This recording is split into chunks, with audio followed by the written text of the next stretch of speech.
with no judgment whatsoever, right? I'm not here it's not a moral thing. I'm just talking about what I do is I look at things through the lens of biology, and in particular through neuroscience, but some other fields as well. We have to take a step back, and now knowing what we know about testosterone and dopamine and all these things, and ask, what is pornography doing to the brain? Well, first of all, it's triggering the release of dopamine, and in the short term, testosterone, by the observation of sex, not actually engaging in human contact.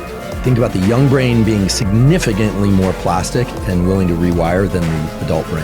Absolutely, there's no question about it. It's hyperplastic. And that person is getting dopamine and testosterone increases by observing sex and not actually by engaging in human contact.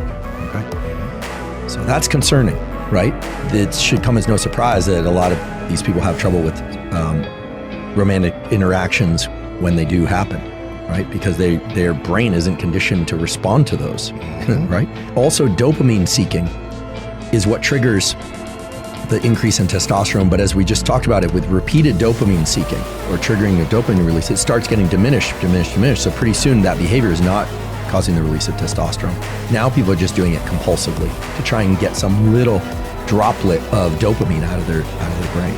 I personally think that porn and the availability of porn is a real detriment to the developing brain, especially to the developing brain. Yeah. Now, it sounds like you rescued the behavior, and it takes some discipline, right? I imagine, and it's one of those things that it's also anxiety-less compared to dating and relationships where people are vulnerable on both sides and have to negotiate things like, consent and timing and, and communication and all the things that are really hard to do, but are essential to do. That's key. So I think pornography is a serious issue. There's also a whole aspect of pornography, which is that if people are pursuing pornography and they're not pursuing relationships, there is the potential that they reach their 20s and 30s and they are truly dysfunctional in terms of it. Look, every species has two major goals: protect the young and make more of itself. And you think about what porn and masturbation, these things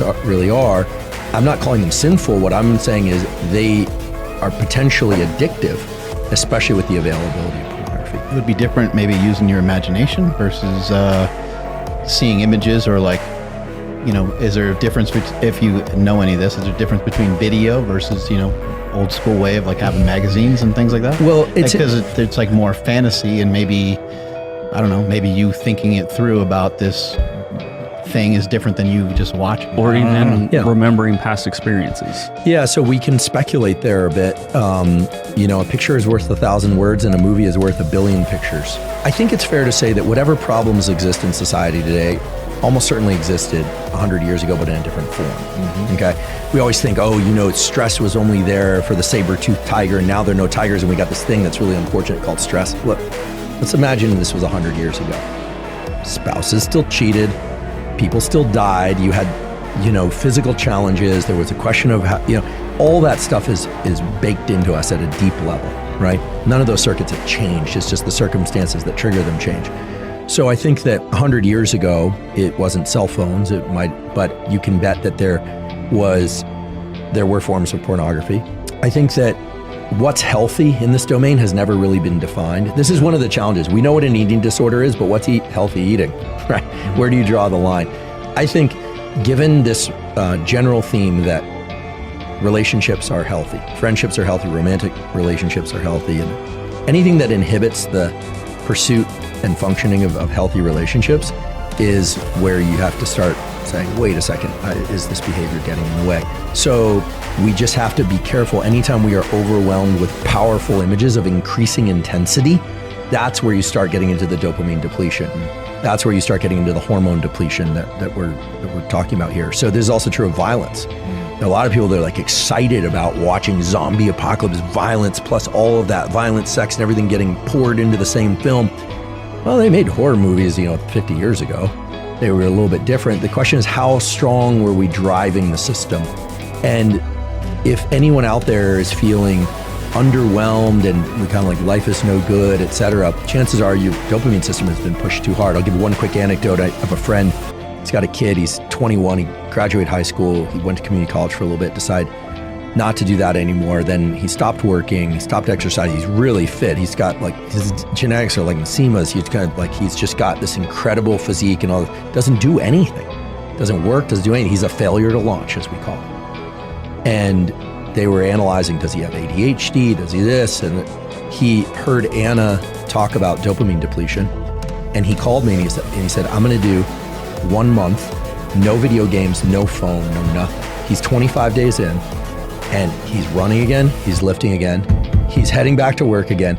And this was somebody who thought he had ADHD. Now there are people with ADHD out there, but what happened was he was dopamine depleted. So he couldn't concentrate, he didn't care about anything. And so the phone and just living in this constant stream of movies that are really stimulating on YouTube and everything else. I mean, you have to be, we're on YouTube right now and I use YouTube for my podcast and everything, but you have to know when to shut that valve. And here's what I tell myself. Shut that valve so that I can continue to enjoy it, right? It's like gorging yourself with tomahawk steaks. They're delicious, but unless you've been fasting all day, you're not gonna eat 9 of them. And I think that no one told us that we needed to do that. Mm-hmm. That's the challenge.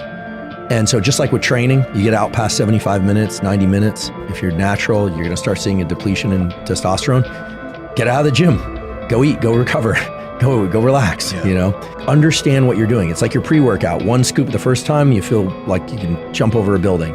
2 scoops the next time, Pretty soon you're taking 4 scoops of that, 4 espressos, and you're kind of sitting in the parking lot texting on your phone. Well, what's going on? Well, you're dopamine depleted. So competition, effort, short intense workouts, short-ish intense workouts, sleep. You know, the body is informing the mind whether or not there's abundance. And the brain and the body like to coordinate all the good stuff that testosterone does, like the desire to mate, the desire to work when there's abundance. When you're depleted, it's like bank account is drained and your body and brain are smart. It's saying you cannot go spend because you don't have any savings.